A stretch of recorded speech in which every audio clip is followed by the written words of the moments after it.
Dekavers, selamat datang di Kata Dekafe. Nah, podcast ini membahas tentang seputar dunia desain komunikasi visual. Nah, sebelum lanjut, saya mau kenalan dulu. Saya merupakan host dari Kata Dekafe.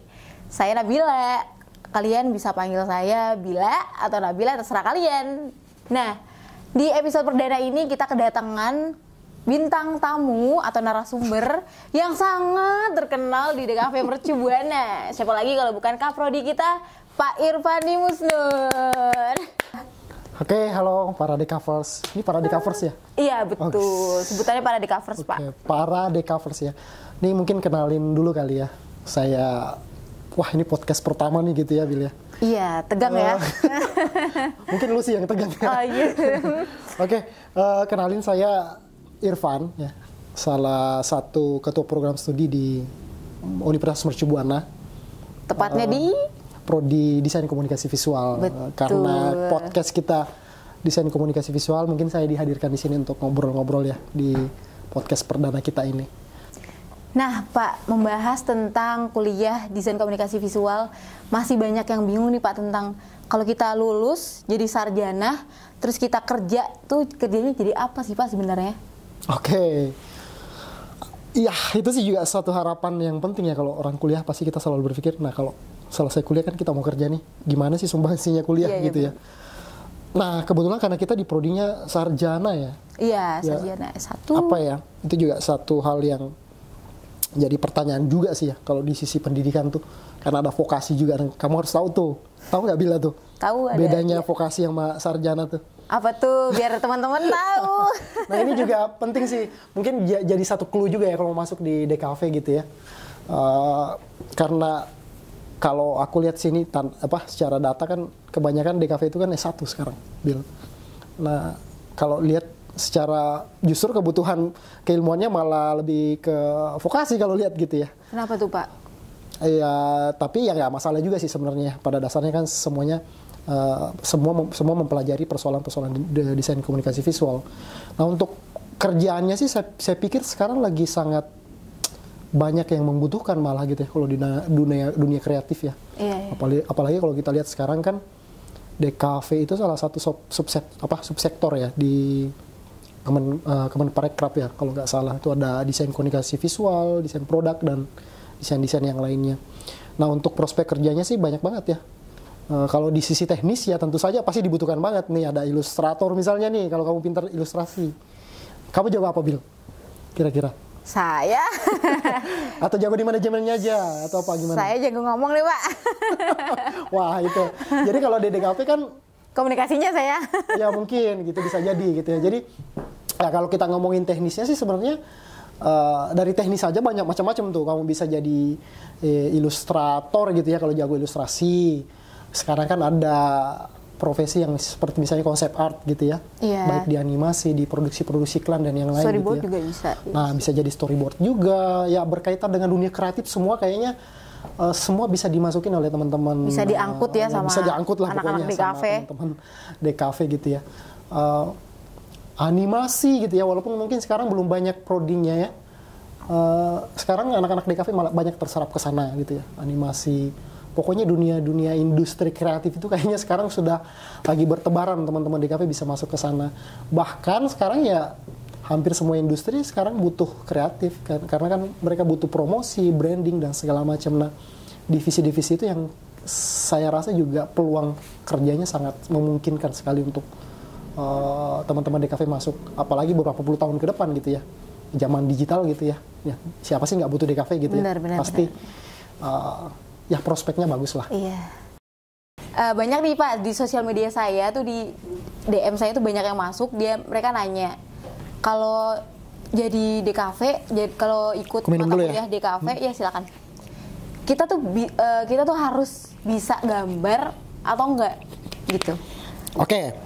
Ini saya jawab ya. Itu banyak banget, Pak, anak SMA gitu pada bimbang mau masuk DKV atau apa gitu. Sebenarnya sih apakah wajib saya harus jago gambar untuk masuk DKV? Saya sih nggak perlu juga sih sebenarnya ya. Kalau aku sih ya, itu tanda kutip maksudnya ya. Kenapa nggak perlu, Pak? Karena saya lihat DKV itu kan ya, kalau lihat secara akhirnya saya paham nih, maksudnya bagaimana profesi-profesi dulu tentang DKV. Karena nggak mesti juga sebenarnya karena di DKV itu kan ada beberapa profesi yang nggak mesti harus dia jago gambar gitu ya. Dia kan diajari manajemen dan yang lain-lain. Nah, bahkan di balik manajemen DKV-nya sendiri, Anda bisa jadi satu profesi sendiri tuh di situ ya, bukan eksekutor. Tapi bukan berarti Anda kemudian mengabaikan untuk nggak pinter secara teknis ya, tetap harus ada gitu ya, karena berbeda kalau Anda kemudian punya pengalaman tentang seni visual itu, kemudian masuk ke DKV dengan orang yang kemudian tidak punya sama sekali base. Tapi ketika bertanya apakah penting ya, nggak mesti juga sih sebenarnya, masuk aja gitu ya, karena desain komunikasi visual itu itu kan satu ilmu yang banyak sekali bergabung dalam satu. Berarti yang penting punya ide. Ya, paling penting sebenarnya gagasan di situ. Okay. Karena kan intinya desain komunikasi visual kan adalah bagaimana jadi seorang problem solver di situ. Problem solving dari sisi komunikasi visual gitu ya. Jadi Anda bisa masuk dari lini problem solvernya. Kalau Anda jago gambar, Anda bisa masuk di dalam hal-hal teknisnya gitu ya. Makanya kalau lihat di profesi kerjaan DKV itu kan banyak banget ya. Ada bagian manajemennya, ada bagian komunikasinya sendiri, ada bagian artsnya gitu ya. Nah, itu saya kira itu peluang penting sih. Kalau misalnya mau masuk ya, nggak perlu juga harus jago-jago gambar banget gitu ya, teman-teman. Apalagi sekarang udah zamannya AI loh. Iya. Nah kan, ya sekarang ya dibutuhkan konseptor malah gitu ya. Justru ya di DKV kan tidak diajarin gambar tok, tapi kan diajar cara mengkonsep. Nah itu yang paling penting dalam dunia desain. Oke. Itu sih. Nah, saya kan dari SMA. Nah, saya tuh nggak pernah diajarin software tentang desain. Kayak Adobe Illustrator, Photoshop. Nah itu gimana Pak untuk teman-teman yang baru mau kuliah, terus mau ngambil DKV, tapi dia nggak bisa untuk ngelakuin softwarenya? Oke. Nah ini saya kira mungkin pertanyaan yang mungkin agak sedikit teknis gitu sih sebenarnya ya. Wah kalau zaman sekarang mah kayaknya hal-hal teknis seperti itu bisa dikejar dengan cepat gitu kan. Sekarang perkembangan teknologi kan jago zamannya kan udah cepet banget gitu ya. Kalau persoalan software saya kira kamu bisa belajar di luar tanpa di kampus pun sebenarnya bisa belajar gitu ya. Nah sebenarnya pengetahuan itu biasanya kalau masuk di DKV, khususnya di sarjana ya, itu biasanya tidak terlalu difokuskan. Kamu harus belajar software dan segala macam. Itu kayaknya kamu harus belajar sendiri di luar malah gitu ya. Dan saya rasa sebenarnya kayak gitu cepat adaptif kok gitu ya. Nah justru kalau kamu belajar di DKV itu biasanya dikuatkan malah konseptualnya gitu ya. Konseptualnya. Jadi kalau saya dari SMA nggak bisa belajar software dan segala macam, kayaknya itu akan mengalir aja nanti. Gitu ya. Apalagi kan sekarang perkembangan teknologi udah cepet banget. Masa iya sih kalau kamu masuk kuliah ke DKV kemudian lihat teman-teman kamu bikin karya, pasti kamu juga bisa belajar dari itu gitu ya. Sembari juga nanya ke dosen-dosennya gitu. Tapi ya poin penting dari kuliah itu kan sebenarnya nggak persoalan teknis tok, Bill gitu ya. Jadi yang kita harus capai kan adalah sisi gagasannya yang harus bagus. Itu di desain itu yang paling susah untuk dibeli gitu ya. Banyak eksekutor gitu ya, tapi kan yang agak susah itu kan adalah konseptornya ya, membuat sebuah gagasan yang menarik itu kan yang dinilai gitu ya, selain dari teknisnya. Mungkin itu sih kalau dari saya. Nah masih banyak lagi nih Pak di luar sana, mereka tuh baru lulus SMA dan mau masuk kuliah. Mereka kadang tuh masih bingung kan mau masuk mana, dan apalagi kalau yang nggak suka matematika. Terus mereka nyari nih prodi apa yang nggak ada matematikanya, akhirnya dia masuk DKV nih, kecebur kayak ya udah DKV aja deh. Pas masuk di sana juga akhirnya juga nyadar juga susah juga ya ternyata DKV. Ya. Jadi cuman seru. Iya, jadi gini loh. Iya kadang-kadang gitu sih ya anak-anak mahasiswa khususnya masuk kuliah itu mikirnya gampangnya aja gitu ya, nggak ketemu sama. Iya karena waktu SMA ketemulah dengan matematika yang jelimet banget gitu ya. Akhirnya kemudian menghindari itu, pas masuk ke DKV juga jelimet juga gitu, sama aja. Ya saya pikir sebenarnya semua keilmuan itu punya kesusahannya, kerumitannya sendiri gitu ya. Tidak cuma ilmu-ilmu pasti gitu ya. DKV khususnya desain juga sama persis gitu ya. Mungkin Anda nggak ketemu matematika di situ, hitung-hitungan. Tapi kan Anda dituntut untuk membuat gagasan ide yang kreatif, itu kan juga susah juga gitu ya. Satu kalau matematika pasti gitu ya, ada rumusnya. Nah kalau kamu disuruh bikin ide, ini gimana caranya bikin ide wah ya gitu ya, yang mungkin anti mainstream gitu ya. Iya, lebih rumit ya. Nah itu lebih rumit lagi, itu memeras otak, ya kan? Parah. Parah pasti gitu. Makanya saya pikir sih ya semua keilmuan itu punya kesusahannya sendiri gitu ya. Walaupun mungkin kamu dengan niat menghindari matematika kemudian masuk di desain, ya sama aja sih sebenarnya. Tapi gitu nggak ada kan Pak MTK gitu di desain, di DKV sih khususnya, nggak ada kan? Nggak ada, kita nggak ketemu gitu ya. Kecuali nanti kalau kamu jual karyamu yang pas balik ya hitung-hitungan pakai kalkulator gitu, ini berapa ya. Ya tetap harus dituntut itu loh. Harga desain itu kan perlu juga untuk dipahami. Tapi bukan berarti kita belajar matematika secara rigid, nggak ada gitu ya. Tapi saya bilang itu tadi ya, pada prinsipnya punya kesusahan masing-masing gitu ya. Itu sih mungkin. Karena banyak banget Pak, jadi tuh di Instagram saya nih, saya kan suka bikin story ya tentang DKV gitu, dan banyak banget yang nanya, emang perbedaan seni dan desain tuh apa? Kayak orang-orang tuh mikirnya ya udah DKV tuh gambar, bahkan ada yang mikir DKV tuh gambar pemandangan, kayak seni lukisan entah apa gitu. Terus saya kayak bingung jawabannya gitu. Sedangkan bapak saya pun yang nyokolain saya masih bingung DKV itu apa sih? Karena kan mungkin program studinya baru ya Pak. Nah itu gimana Pak? Bedanya seni dan desain itu seperti apa? Sebenarnya desain sih nggak baru-baru amat ya. Kalau lihat sejarah, wah ngomong sejarah nih. Walaupun saya mungkin nggak expert juga soal sejarah. Nah kalau lihat desain sih sebenarnya udah lama banget ya. Itu kalau kita lihat secara keilmuannya itu memang dari revolusi industri itu kan udah muncul tuh desain. Sebenarnya desain nggak cuma di DKV sih ya kan. Dulu ada di desain interior gitu ya, ada desain produk sekarang gitu. Kalau sekarang mungkin karena kita di DKV juga ada nebeng juga tuh desainnya gitu ya. Sehingga mungkin kadang-kadang anak-anak bingung tuh, ada stigma di luar tuh. Kalau mau masuk DKV, berarti kita seniman dong nanti gitu ya. Jadi seorang yang bisa bikin lukisan misalnya mungkin gitu ya, karena mungkin erat kaitannya dengan visual. Padahal sebenarnya desain dan seni itu kan sesuatu yang serupa tapi tak sama sebenarnya, Bil. Kalau kamu mau tahu sebenarnya. Kedua-duanya sebenarnya sama dalam sisi karena dia dalam kondisi dia kreatif, dalam dunia kreatif sebenarnya. Tapi perbedaannya sangat jauh sebenarnya. Kalau bicara soal seni itu kan murni bagaimana mengekspresikan perasaan melalui sebuah karya gitu kan karena sedangkan kalau desain itu kan dia sudah harus dituntut praktis itu dalam artian bahwa bagaimana sesuatu ini bisa digunakan di kehidupan sehari-hari gitu ya. Ibaratnya mungkin perbedaannya satu itu problem solving jatuhnya. Nah kalau seni kan enggak, seni itu ya sudah saya punya di dalam diri saya itu kan saya punya hal-hal yang saya ingin ekspresikan gitu ya. Melalui lukisan kah, itu berarti visual gitu ya. Melalui gerak berarti itu jadi seni tari misalnya gitu ya. Saya mau ekspresikan melalui lagu deh gitu ya. Nah itu jadinya seni musik ya kalau kita. Nah itu kan semua seni. Tapi kan tidak dituntut bahwa semua hal yang diekspresikan itu harus orang semua senang atau tidak gitu kan, nggak perlu seperti itu kalau seni ya terserah gitu ya. Orang mau terima silahkan, mau nggak terima silahkan. Jadi nggak ada tuntutan bahwa saya punya ekspresi terus kemudian saya buat jadi sebuah karya seni dan orang harus terima, nggak ada tuntutan seperti itu. Nah kalau desain kayaknya berbeda gitu ya. Kalau kita ngomong desain tentunya di situ problem solving dan dia harus tepat guna. Makanya kalau desain itu ada yang sifatnya karya yang salah gitu ya. Karena misalnya kalau kamu buat desain dengan tujuan untuk problem solving, mempromosikan sesuatu misalnya dalam bentuk iklan, dan apa yang kamu ingin sampaikan dan nggak sampai ke masyarakat, itu jadi salah jadinya itu desain. Nah kalau seni nggak, saya bikin lukisan bebas.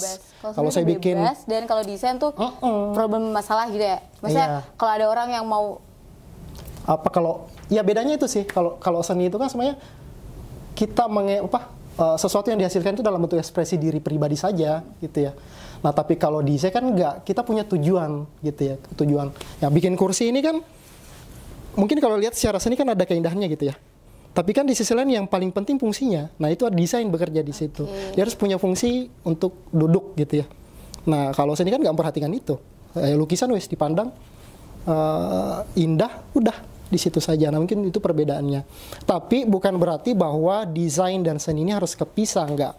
Tapi desain dan seni ini sesuatu hal yang harus selalu saling membutuhkan sebenarnya satu sama lain gitu ya.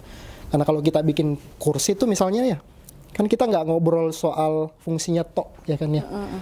Kita kan harus melihat dulu juga cantiknya. Lu beli kursi lihat apanya? Cakepnya kan ya. Kamu punya ruangan warnanya pink, masa lu beli warna hitam kan nggak mungkin gitu ya. Nah, tetap memang seni itu kan selalu ada di situ, walaupun kemudian desain itu prinsipnya adalah problem solving. Gitu sih sebenarnya mungkin. Oke, nah itu perbedaan seni dan desain ya Pak. Iya. Mungkin kalau DKV itu sebenarnya belajar apa sih Pak? Soalnya saya juga, oh ya, fun fact saya juga anak DKV. Oh, kamu juga DKV ya? Iya. Iya. Oke nih. Nah, mungkin teman-teman tuh baik ada yang nanya Pak, kalau DKV tuh sebenarnya ngerjainnya apa sih, mata kuliahnya apa aja sih? Karena di dalamnya kan juga ada kita ngerjain kemasan juga, kita juga belajar tentang film, logo juga, logo kan emang pasti ya. Cuman kita kok kenapa harus kita belajar produk, kemasan dan juga film? Kenapa? Kenapa kita nggak? Maksudnya ya udah kalau kita mau di DKV ya udah logo aja atau gimana? Kalau produk kan jelas tuh Pak. Dan kalau desain interior kan jelas kita bikin interior nih. Nah kalau DKV kan banyak nih Pak ngerangkap. Bingung juga nih kita nih milihnya. Nah inilah menariknya DKV sebenarnya. Teman-teman kalau mau masuk DKV nih, semua apa namanya? Ya DKV ini menariknya adalah satu disiplin ilmu kayaknya kalau istilah tanda kutip palu gada deh. Apa lu cari ada semua di dalam situ ya. Jadi memang saya lihat memang kadang-kala ketika saya ngajar tuh anak-anak juga nanya ke saya, Pak kalau di DKV kok kita belajar semuanya ya gitu ya. Ya memang seperti itu karena kondisinya itu tadi seni dan desain itu ya bekerja ya, bahwa di dalamnya juga ada prinsip desain, di dalamnya juga ada seni di dalamnya, dan kebutuhannya itu kita lihat sekarang ya sudah di kehidupan itu kayaknya sudah terlalu penting ya di lini kehidupan tuh DKV itu, desain komunikasi visual itu ya. Hampir semua aspek itu kayaknya menggunakan DKV sebagai media informasi khususnya. Nah, desain komunikasi visual kan ada 3 suku kata tuh. Ada desain di dalamnya, ada komunikasi di dalamnya, kemudian terakhir ada visual. Nah, tentu saja banyak hal yang harus dipelajari.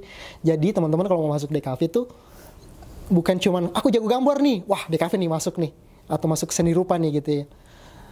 Kayaknya itu sesuatu hal yang berbeda gitu ya. Ketika Anda masuk ke DKV, kalian harus siap dihadapkan dengan persoalan desain dan yang ilmu yang lainnya.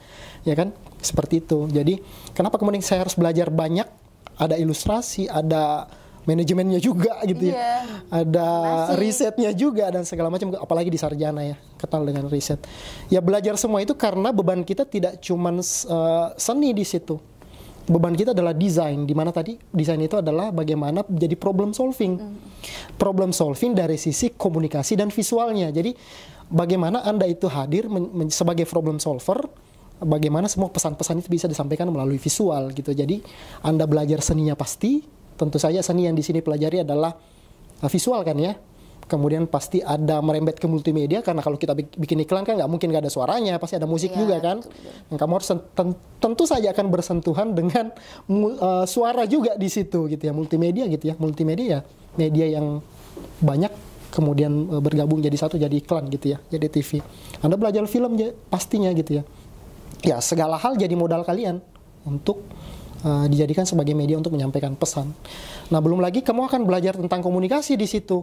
Karena desain komunikasi visual, bagaimana membuat problem solving melalui pendekatan komunikasi, pesan, dan medianya adalah visual gitu ya. Nah kita mungkin bersentuhan juga dengan teman-teman di komunikasi gitu ya. Walaupun mungkin komunikasi itu lebih kepada keilmuan komunikasi secara umum, kalau kita kan lebih ke komunikasi visualnya. Nah art juga bekerja di situ karena visual gitu ya. Visual berarti seni rupa yang harus bekerja di situ. Nah itu makanya kenapa mungkin Nabila nanya nih, wah kok banyak banget yang harus dipelajari. Memang seperti itulah gitu keadaannya DKV itu. Mungkin itu dulu. Nah, yang kita tahu, Bapak kan Kaprodi DKV ya. Bapak Kaprodi saya tercinta nih. Sebenarnya saya juga kecebur, Bil.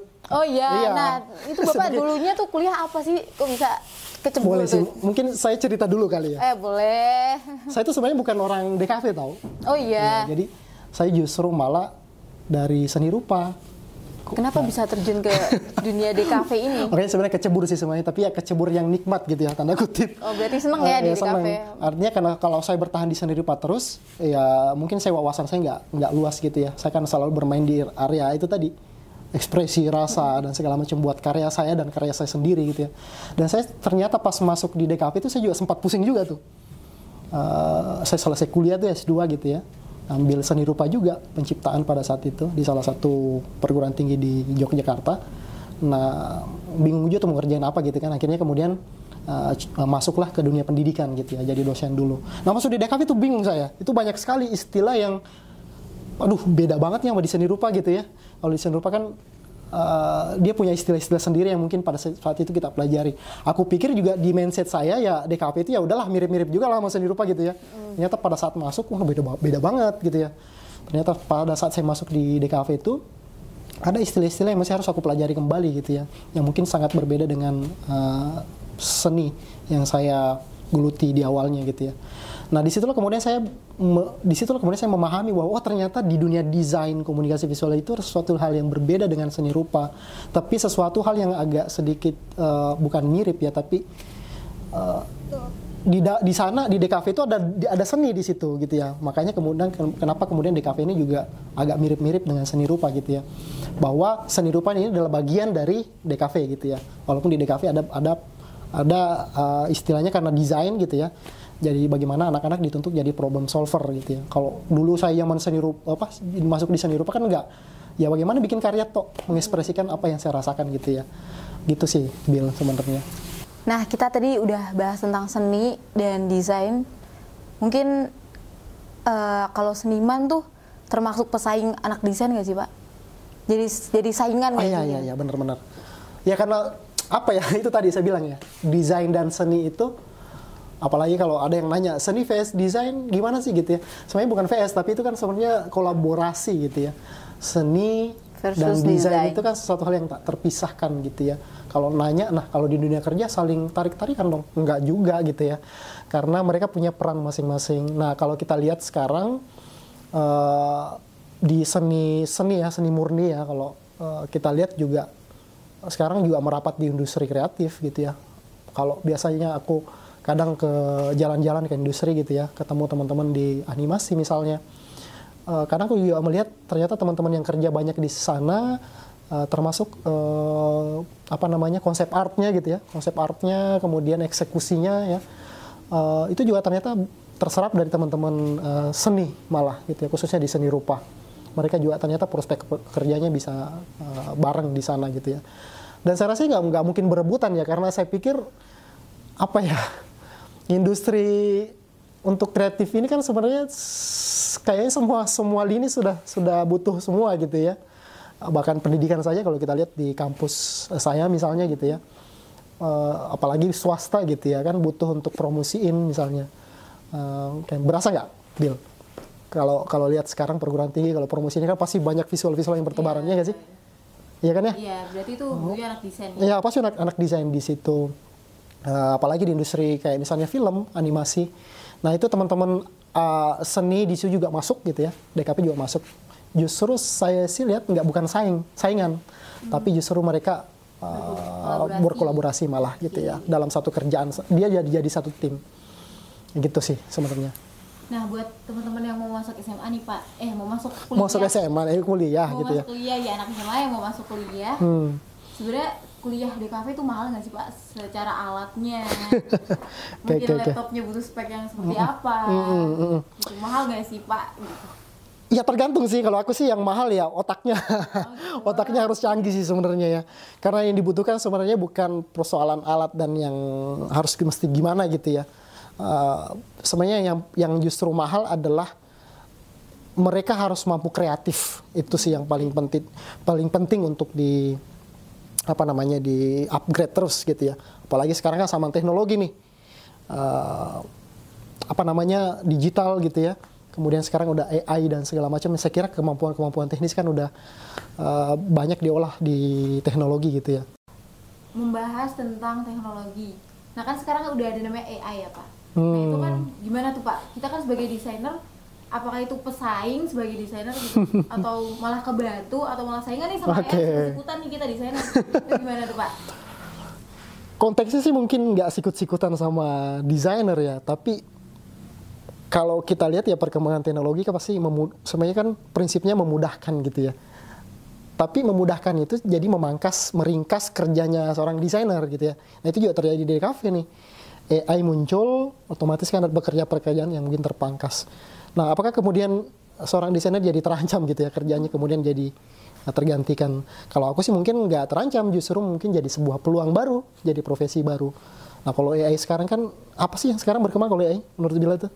Kalau kalau di DKV biasanya, dan misalnya digital imaging misalnya gitu ya, kasih tinggal ketik doang kan di formnya itu kan udah muncul sendiri ilustrasinya. Nah tapi kan itu masih bergantung pada si desainernya, konsepnya seperti apa, idenya itu kan harus mesti juga. Nah makanya itu tadi aku bilang, kalau bilang nanya yang mahal di DKV apa sih Pak, alat-alatnya kan dan segala macam. Yang mahal itu sebenarnya idenya gitu ya.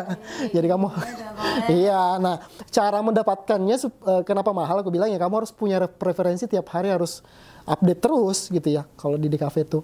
Nah paling penting itu adalah preferensi, lihat terupdate sekarang media apa yang sekarang terupdate, ya kan seperti itu ya. Berarti menurut Pak Nandi justru enggak ini membantu ya? Justru membantu, aku bilang ya sesuatu hal yang mungkin juga mesti mungkin jadi sebuah peluang yang mungkin bisa ditangkap gitu ya. Karena kalau aku lihat sekarang justru AI sudah dipakai di industri ya, bahkan sekarang udah jadi satu hal pilihan untuk apa yang memangkas kerjanya teman-teman di dunia desain. Tapi yang paling penting mungkin nggak tergantikan itu adalah persoalan konsepnya, idenya dan gagasannya, itu yang paling penting sebenarnya. Mungkin itu, Bill. Oh, bener banget sih Pak, karena kan kemarin saya mikirnya kayak, jadi selama ini tuh ada AI gitu, jadi sikut-sikutan, ternyata saya punya pandangan yang lebih ketika udah mendengar dari omongan Bapak gitu. Ya. Menarik sih. Quotes-nya adalah kita harus selalu berani melihat mengambil sebuah perubahan. Dunia kan berjalan terus. Kita nggak bisa menolak itu, tapi kita karena itu sudah ada, kita mengambil itu sebagai sebuah peluang. Fandi 2024. Nah itu dia bincang-bincang Kata DKV podcast perdana kali ini. Buat kalian yang pengen info lebih lanjut, kalian bisa cek Instagram, TikTok, dan YouTube kita di Para DKV UMB. Tunggu episode selanjutnya. Bye!